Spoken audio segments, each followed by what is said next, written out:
pagi, perkenalkan nama saya Komang Miratri Setiani. Saya salah satu mahasiswa PPG Daljab 2 tahun 2020 untuk pendidikan ekonomi di Universitas Swadaya Gunung Jati.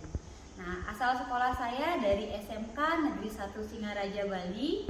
Nah, untuk pertemuan kali ini saya akan melaksanakan pembelajaran daring untuk mapel OTK Keuangan di kelas 12B OTKP.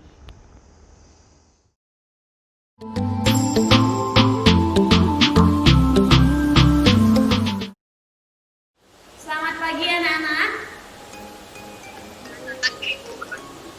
Iya, bagaimana keadaan kalian hari ini? Semuanya dalam keadaan sehat?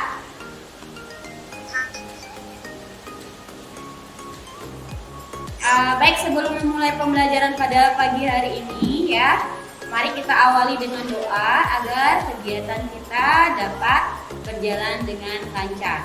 Untuk itu Ibu minta Arya untuk memimpin teman-temannya untuk berdoa. Baik, sebelum kita mulai pelajaran pada hari ini, alangkah baik kita berdoa masing-masing memulai.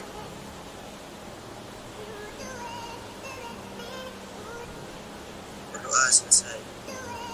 Baik, terima kasih Arya. Nah, untuk selanjutnya kita akan menyanyikan lagu Indonesia Raya. Ibu harapkan kalian duduknya mohon tegak ya.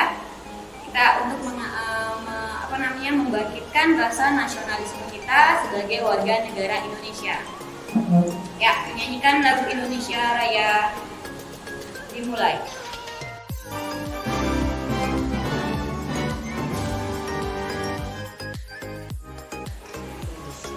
Baik, sebelum Ibu absensi, Ibu tekankan lagi kepada kalian apakah tampilan slide yang ada pada layar bisa terlihat anak-anak? Bisa. Suara Ibu jelas terdengar?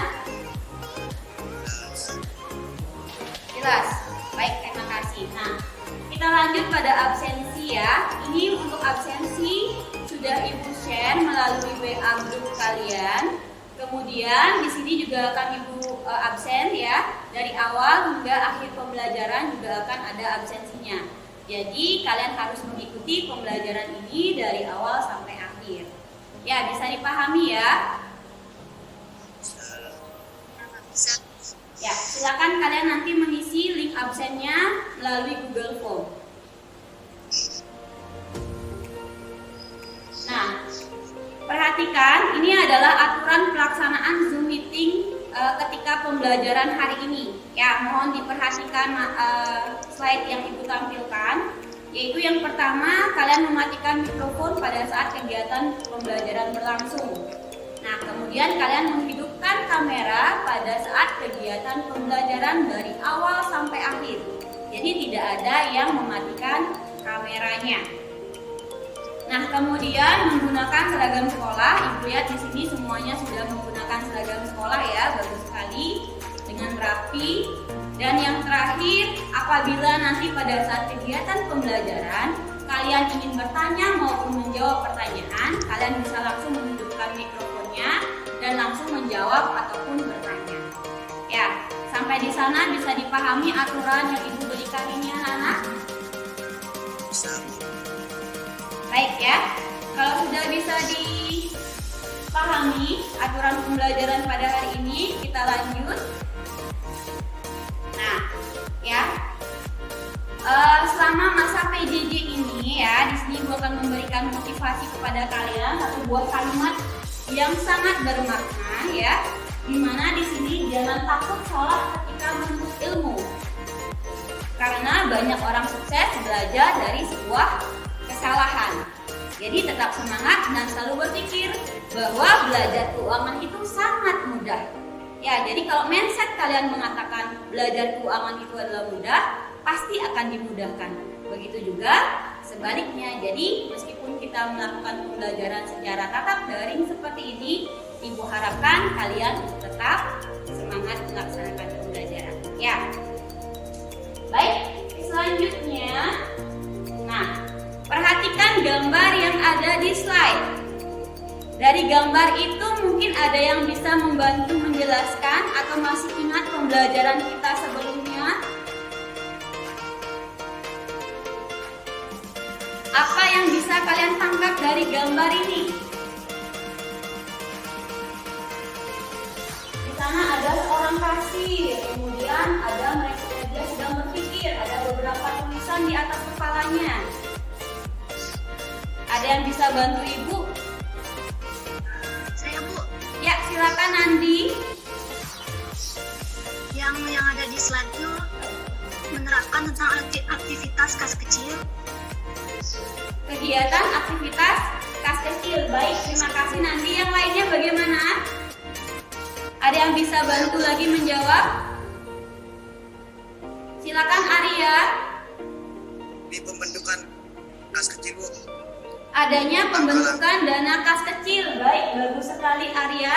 Ada yang lain lagi? Apa yang bisa kalian lihat dari gambar di slide? Saya Bu, Ya, silakan Ayu. slide tersebut menjelaskan tentang pencatatan penggunaan dana kas kecil. Pencatatan dana penggunaan dana kas kecil. Baik ya. Terima kasih untuk jawaban kalian. Jadi kalian masih ingat ya semua materi minggu lalu yang sudah kita bahas. Nah, kegiatan ini ya, di mana ada gambar seorang kasir sedang berpikir tentang pembentukan dana kas kecil, kemudian pengeluaran, dan yang terakhir adalah pengisian kembali. Ya, seperti apa yang sudah kalian sampaikan bahwa gambar ini menjelaskan tentang aktivitas pengelolaan dana kas kecil ya, dimana aktivitas itu harus kalian ingat ada 3, yaitu pembentukan, pengeluaran, dan pengisian kembali dana kas kecil ya. Baik, selanjutnya karena kalian sudah masih mengingat pembelajaran kita sebelumnya, hari ini kita lanjutkan pada materi selanjutnya, yaitu mengenai aktivitas pengelolaan dana kas kecil dengan jurnal. Ya, mungkin kalian masih asing ya mengenai jurnal, nanti akan kita bahas.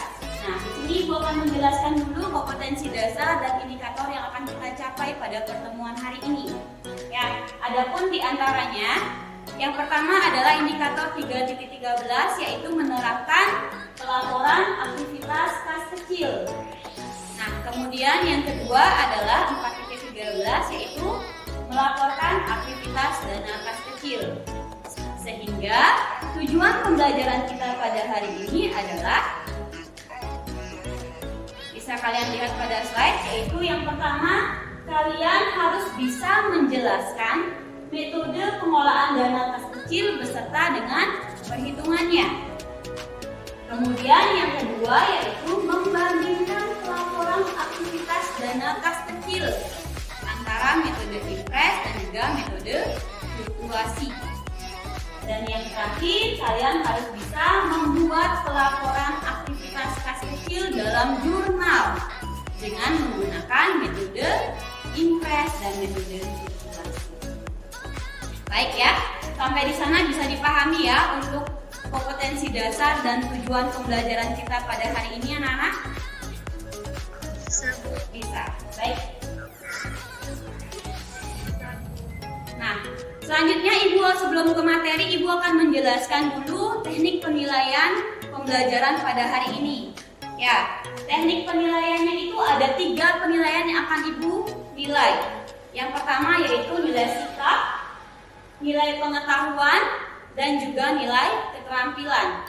Nah, nilai sikap itu Ibu lihat dari observasi, jadi pengamatan. Ibu akan lihat langsung melalui pembelajaran Zoom meeting hari ini, apakah kalian bisa bersikap dengan disiplin, kemudian memperhatikan ketika Ibu menyampaikan materi, ataupun aktif dalam melakukan tanya jawab. Ya, itu akan menjadi penilaian sikap pada hari ini. Kemudian penilaian pengetahuan yaitu berupa tes tertulis. Ya, nanti Ibu akan memberikan di akhir berupa post test ya, berupa soal objektif yang harus kalian kerjakan dalam waktu 10 menit. Dan yang terakhir adalah penilaian keterampilan, di di mana di sini kalian akan berdiskusi bersama anggota kelompok kalian untuk menyelesaikan LKPD yang akan Ibu berikan nanti. Ya, ada pertanyaan untuk penilaiannya atau sudah bisa dipahami anak-anak? Bisa. Baik, kalau sudah bisa dipahami, ya kita lanjut. Ya, ini adalah materi kita sebelumnya mengenai metode impress dan metode fluktuasi. Ibu rasa kalian masih ingat ya apa perbedaan, apa itu metode impress dan apa itu metode fluktuasi.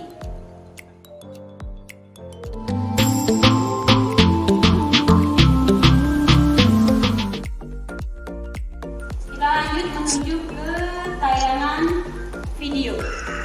Nah, baik, di sini Ibu akan memberikan contoh ya kepada kalian untuk memperjelas lagi pemahaman kalian mengenai metode impress dan metode fluktuasi. Yang pertama yaitu mengenai metode dana tetap atau impress. Nah, di sini PTX ya pada tanggal 1 Mei itu dibentuk kas kecil sebesar 5 juta rupiah. Kemudian tanggal 5 Mei itu ada biaya angkut sebesar 700.000 rupiah. Selanjutnya 10 Mei itu ada transaksi listrik yang harus dibayar sebesar 1.300.000 rupiah, dan tanggal 15 Mei itu ada biaya rapat sebesar 1.500.000 rupiah, dan selanjutnya tanggal 30 Mei itu ada pengisian kembali dana kas kecil sebesar 3.500.000 rupiah. Nah, di sini kenapa 3.500.000 rupiah? Kita perlihatkan lagi bahwa di sini kita membahas mengenai sistem dana tetap, sehingga saldo kas akhir nanti yang dihasilkan harus tetap sama dengan saldo awalnya, sehingga pengisian kembali di sini harus berdasarkan atau nilainya harus sama dengan jumlah pengeluaran, yaitu yang tertanggal 700 ditambah 1.300 ditambah 1.500, yaitu sebesar 3.500.000 rupiah. Nah, kita lanjut ke penjurnalannya. Yang pertama yaitu bentuk kas kecil.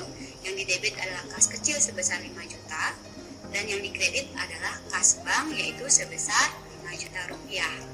Nah, pertanyaannya kenapa yang dikredit adalah kas besar dan yang di sebelah debit adalah kas kecil? Kita akan bahas di sini kenapa kas besar yang dikredit itu dikarenakan kas bank akan berkurang ketika terjadinya pembentukan dana kas kecil, sehingga mengurangi kas yang ada di bank sebesar 5 juta rupiah dan menambah kas kecil pada perusahaan sebesar 5 juta rupiah, sehingga kas kecil di debit dan kas besar di sebelah kredit. Selanjutnya untuk transaksi itu tetap tidak di jurnal. Ingat, pada metode dana tetap ya, transaksi atau pengeluaran yang terjadi pada perusahaan itu tidak di jurnal. Nah, di mana dia akan ditemukan, yaitu pada pengisian kembali, di mana di sebelah debit itu adalah biaya-biaya yang dikeluarkan oleh perusahaan, dan yang di sebelah kredit adalah kas sebesar jumlah pengeluaran yaitu 3.500.000 rupiah, sehingga jumlah ini didapatkan dari jumlah biaya-biaya yang sudah dikeluarkan oleh perusahaan ya, 700.000 ditambah 1.3 ditambah 1.500.000 rupiah. Nah, dari penayangan video tadi mungkin ada permasalahan yang bisa kalian sampaikan dari apa yang sudah kalian saksikan ya mengenai materinya. Silakan yang mau menyampaikan permasalahan yang dilihat pada video tadi. Silakan Alfia. Apa yang terjadi jika sebuah perusahaan tidak menerapkan atau membentuk kas kecil? Iya, bagus sekali pertanyaan dari Alfia. Apa yang terjadi jika perusahaan tidak menerapkan dana kas kecil? Bagus. Selanjutnya, ada lagi? Ya, silakan Nandi. Ya, Nandi silakan. Mengapa dalam metode impress setiap transaksinya tidak dicatat di dalam jurnal? Iya, bagus sekali. Mengapa pada metode impress setiap transaksinya tidak dicatat dalam jurnal? Baik, ya Ibu simpan dulu. Ada lagi yang mau menyampaikan permasalahan? Silakan Neisha ya. mana perbedaan mendasar antara metode IPRES dengan metode fluktuasi sehingga dalam pembuatan jurnal lebih mudah untuk dipahami. Terima kasih. Iya. Apa perbedaan yang mendasar dari metode IPRES dan metode fluktuasi sehingga pada saat pembuatan jurnal kalian tidak bingung ya? Bagus sekali. Mungkin satu lagi ya Ibu Minta, siapa yang mau menyampaikan permasalahan? Saya Bu. Ada lagi nggak? Atau mau Saya Ibu? Bu. Saya Bu. Ya silakan, siapa itu? Saya Bu. Saya Bu. Ya silakan Lina. Apakah pada metode fluktuasi pengisian kembali dana kas kecilnya selalu lebih besar dari jumlah pengeluaran yang ada? Terima kasih. Iya, baik, terima kasih Lina. Bagus sekali ya. Apakah pada metode fluktuasi pengisian kembalinya tuh harus selalu lebih besar dari pengeluaran yang ada? Baik ya. Permasalahan yang sudah kalian sampaikan Ibu rangkum ya. Yang lainnya ya, silakan diperhatikan pada slide. Permasalahan-permasalahan yang ada yang sudah disampaikan oleh teman kalian. Apa yang terjadi jika sebuah perusahaan tidak menerapkan atau membentuk dana kas kecil?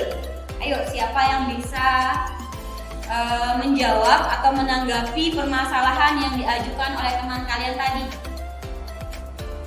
Apa yang terjadi?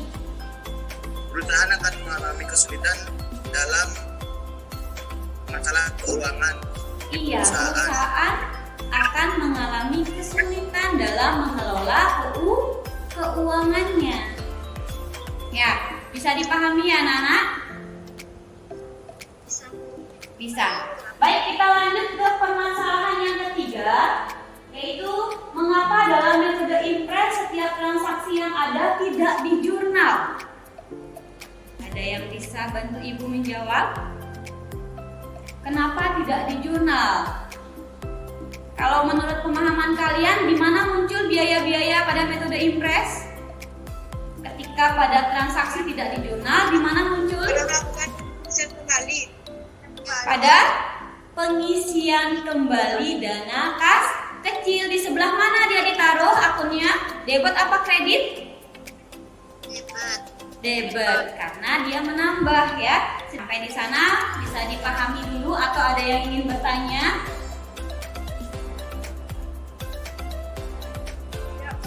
Bisa ya, bisa dipahami ya anak-anak. Baik, kita lanjut ke permasalahan yang keempat. Apakah pada metode fluktuasi pengisian dana kas kecil itu selalu lebih besar dari pengeluaran? Ada yang bisa bantu Ibu untuk menjawab? Ya Bu. Yang lainnya bagaimana?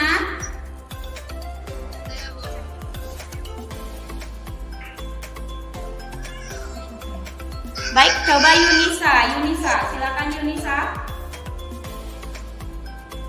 Tidak, karena perusahaan tersebut bisa mengisi kembali sesuai dengan keuangan yang ada di dalam perusahaan tersebut. Ya, jadi tidak harus lebih besar menurut Yunisa ya.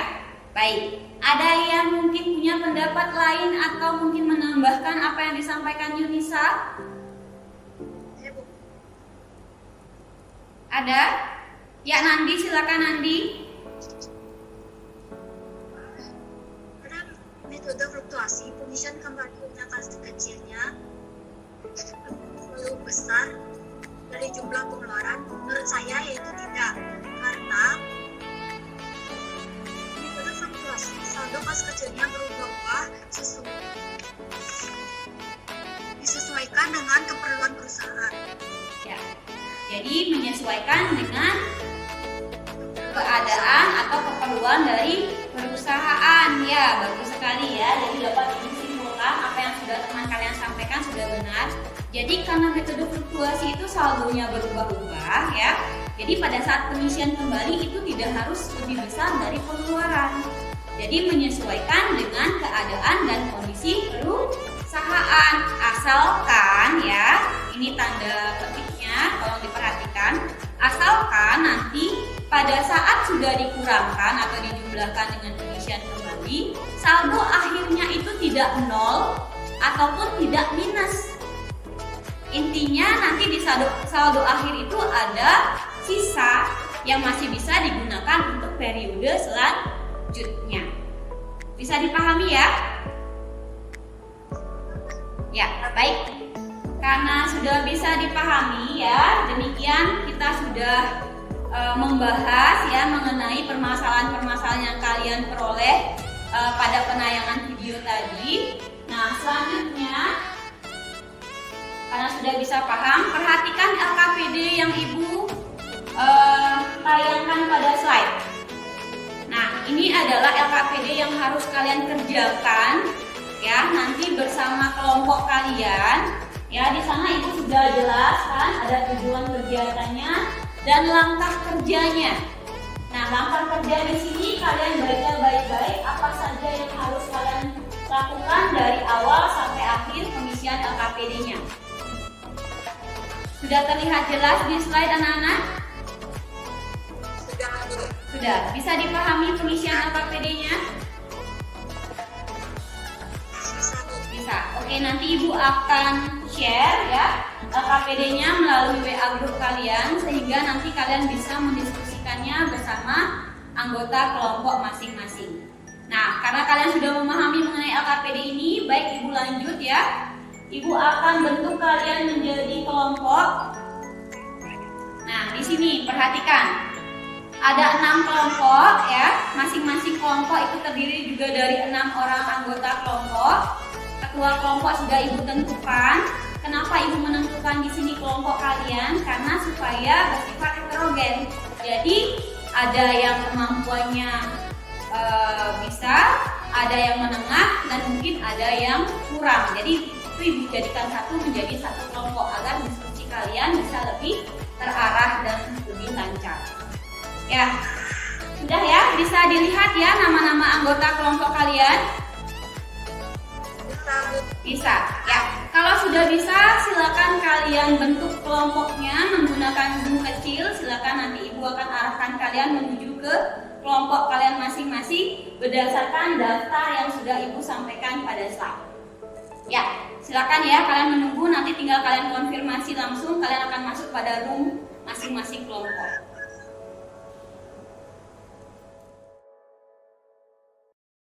Baik anak-anak, untuk kelompok 1, silakan kalian bisa mulai diskusinya. Baiklah teman-teman, tadi kita sudah membahas mengenai LKPD. Ada yang bisa menjelaskan mengenai permasalahan yang pertama?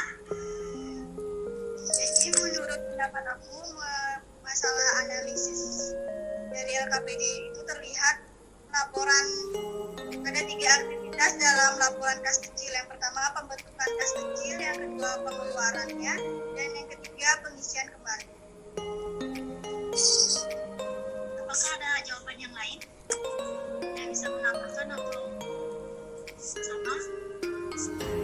Menurut saya sama, tapi perbedaannya itu pada saat pengisian kembali kas kecilnya itu berbeda. Apakah ada yang menambah lagi? Atau sudah sama semua? Jadi pada metode impress, untuk pengeluarannya tidak dicatat, tapi dicatat dalam pengisian kembali sebagai bukti untuk pengisian kembalinya. Dan untuk metode fluktuasi, setiap ada pengeluaran selalu dicatat dalam jurnal.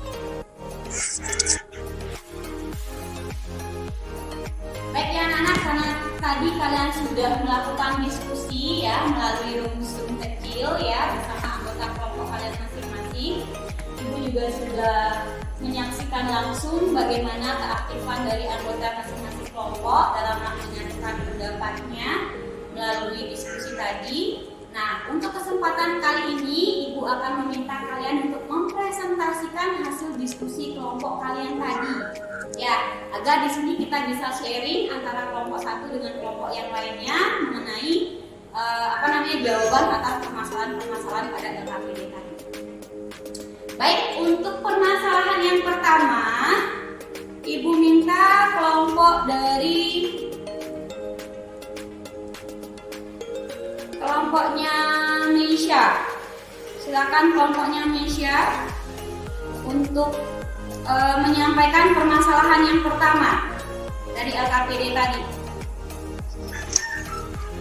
Menurut anak saya, yaitu yang pertama metode impres, membuat dana kas kecil, yang kedua mencatat transaksi, ketiga pengisian kembali kas kecil dan membuat kas. Metode fluktuasi, yang pertama pembentukan kas kecil, yang kedua membuat jurnal kas kecil dari semua pengeluaran, yang ketiga pengisian kembali kas kecil, yang keempat pengisian saldo kas kecil semua bisa lebih besar maupun lebih kecil. Sekian dari kelompok saya. Ya, terima kasih untuk Arya. Berikan aplaus untuk kelompoknya Arya Nana.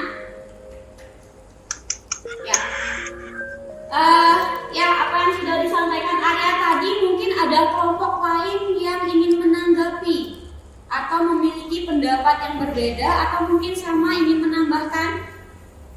Silakan, Ibu persilakan kelompok yang lain. Silakan Nandi. Kelompoknya Nandi, silakan sampaikan.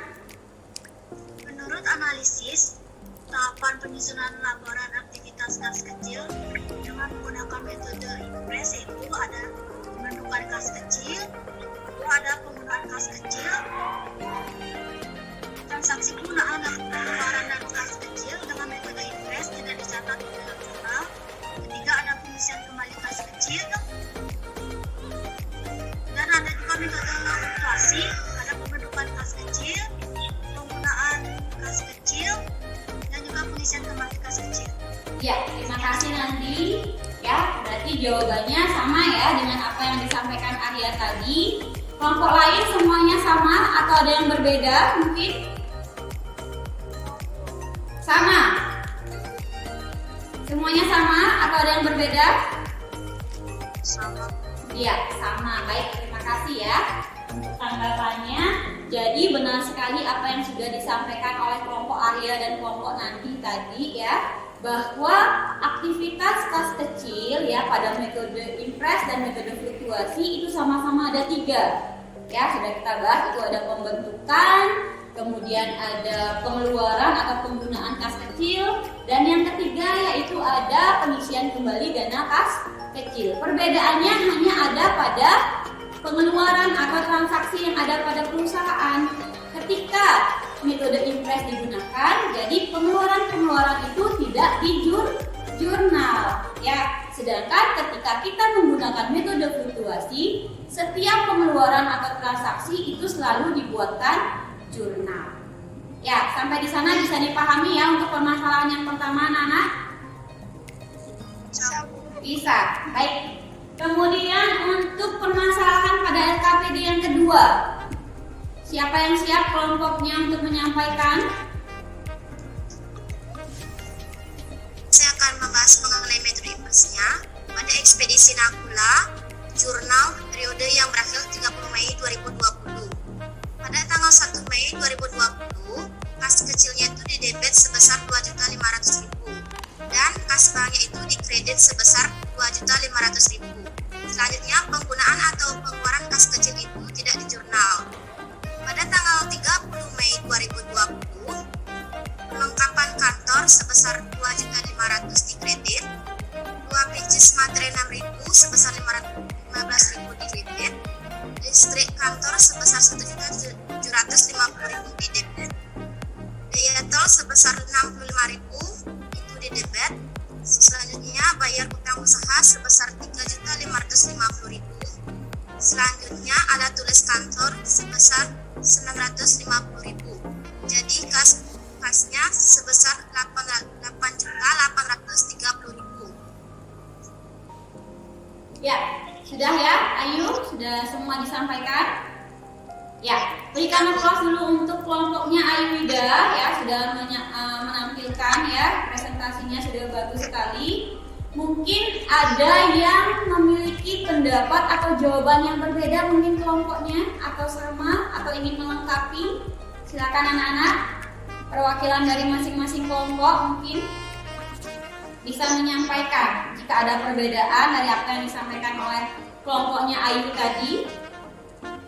Nah, Ya, jadi apa yang sudah disampaikan Nesya tadi sudah bagus sekali ya. Ibu tekankan lagi untuk metode fluktuasi, untuk pembentukannya sama dengan metode impres tadi, bahwa kas kecil di debit dan kas besar di sebelah kredit. Nah, yang berbeda adalah pada transaksi atau pengeluarannya ya. Yang di debit adalah biayanya, kemudian yang di kredit adalah kas kecilnya. Jadi di jurnal ya, sekian ada biaya, sekian ada jumlah jurnalnya. Nah, sedangkan pada pengisian kembali ya, berbeda dengan metode impres tadi, metode fluktuasi hanya menjurnal kas kecil di sebelah debit dan kas besar di sebelah kredit karena mengurangi akun kas bank atau kas besar. Ya, sampai di sana mungkin ada yang ditanyakan dulu anak-anak. Silakan yang mau bertanya, mungkin belum paham dengan apa yang disampaikan pada pembelajaran hari ini, silakan Ibu izinkan untuk bertanya. Ada yang ditanyakan? Tidak, Bu. Tidak. Sudah paham semua? Sudah. Baik, bagus sekali ya.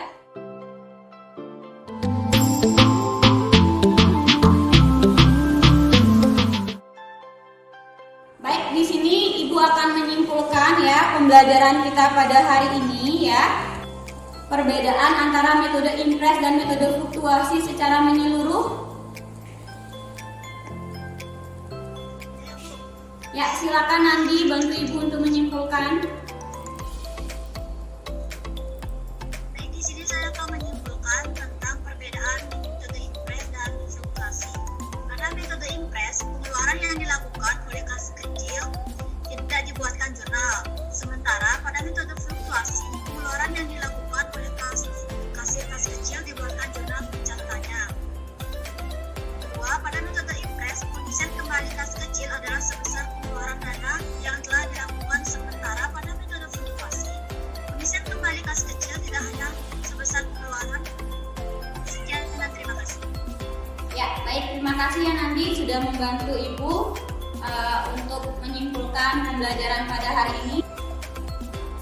Ya, baik. Jadi apa yang sudah disampaikan Nandi ya untuk menyimpulkan materi pada hari ini sudah baik sekali ya, sudah benar. Jadi dapat Ibu simpulkan di sini perbedaan yang mendasar antara metode impres dan metode fluktuasi dalam penjurnalannya, yaitu yang pertama pembentukan dana kas kecilnya. Ya, antara metode impres dan metode fluktuasi itu sama, yaitu mendebit akun kas kecil dan mengkredit akun kas bank atau kas besar. Selanjutnya yaitu pengisian kembali. Pada pengisian kembali ya, pada metode impres itu sebesar dengan dana yang dikeluarkan. Jadi sama persis, tidak ada bedanya dengan menjurnalnya, yaitu biaya-biaya yang ada pada perusahaan itu di sebelah debit, kemudian yang dikredit adalah akun kas besarnya. Ya, sampai di sana bisa dipahami anak-anak kesimpulan pada hari ini. Ya, baik, karena semua sudah bisa memahami materi kita pada hari ini ya. Perhatikan, Ibu sudah menyiapkan ya evaluasi untuk mengukur kemampuan kalian, apakah sudah memahami materi pada hari ini, seberapa kalian bisa memahami. Ibu akan ukur melalui post test. Ya, nah post test ini Ibu buat dalam Google Form. Nanti linknya Ibu akan share melalui WA grup kalian. Jadi kalian bisa kerjakan ya. Waktunya hanya 10 menit. Di sana ada beberapa soal pilihan ganda yang harus kalian kerjakan. Bisa dipahami anak-anak? Bisa.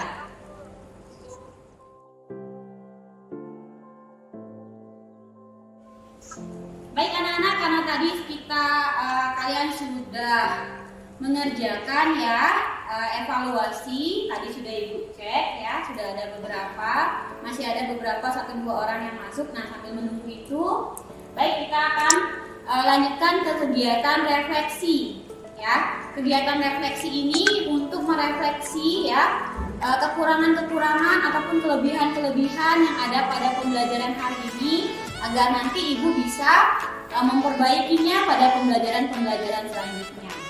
Nah, pada refleksi Ibu sudah menampilkan pada slide ya, itu ada beberapa pertanyaan ya yang bisa kalian jadikan acuan ya dalam menerima pembelajaran pada hari ini menurut dengan apa yang sudah kalian rasakan.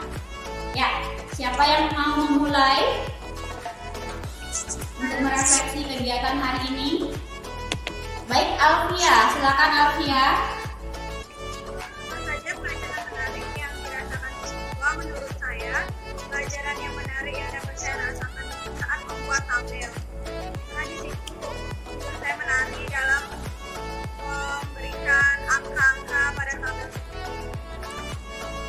Ya, baik. Jadi menurut Alfia, pembelajaran dengan menggunakan hitungan atau dengan tabel itu lebih menarik ya ketimbang hanya dengan teori-teori saja. Begitu Alfia ya? Ya, bagus sekali. Baik, terima kasih Alfia. Untuk yang lain bagaimana Nana? Materi apa saja yang dapat dikuasai siswa? Saya dapat menguasai materi tentang laporan kas kecil dengan baik dan juga mengetahui perbedaan dari metode IPS dan metode fluktuasi. Kemudian yang belum dipahami apa nanti? Sudah paham. Sudah paham semua? Baik anak-anak, karena semua sudah menyampaikan ya hasil refleksinya untuk pembelajaran kita pada hari ini. Semoga saja untuk pembelajaran selanjutnya Ibu bisa memperbaiki ya kekurangan-kekurangan yang ada pada pembelajaran pada hari ini. Baik, untuk pertemuan selanjutnya ya Ibu akan sampaikan materi kita adalah tentang laporan aktivitas kas kecil dengan menggunakan metode IMPRES, jadi laporan mutasinya. Nah, nanti silakan dipelajari untuk pertemuan selanjutnya. Kita akan bahas itu nanti dan materinya Ibu akan bahas H-1 sebelum pembelajaran dimulai ya melalui WA group kalian. Sampai di sana ada yang bisa tanyakan dulu untuk pembelajaran selanjutnya? Tidak, bisa dipahami ya. Baik, sebelum Ibu akhiri, satu lagi Ibu tidak pernah bosan untuk menyampaikan kepada kalian, jangan pernah patah semangat untuk tetap belajar meskipun masa pandemi ini belum juga berakhir. Ya, tetap jaga kesehatan, patuhi protokol kesehatan meskipun kalian ada di luar rumah nantinya ya, agar kalian tetap sehat dan bisa mengikuti pembelajaran kegiatan ini. Nah, sebelum kita akhiri pembelajaran hari ini, Ibu minta Yunisa pimpin temannya untuk berdoa mengakhiri pembelajaran pada hari ini. Silakan Yunisa. Kita mengakhiri pembelajaran pada hari ini. Marilah kita berdoa menurut kepercayaan masing-masing. Berdoa dimulai. Doa selesai. Ya, baik, terima kasih Yunisa. Terima kasih anak-anak. Ibu akhiri dengan Parame Santi. Om Santi Santi Santi Om.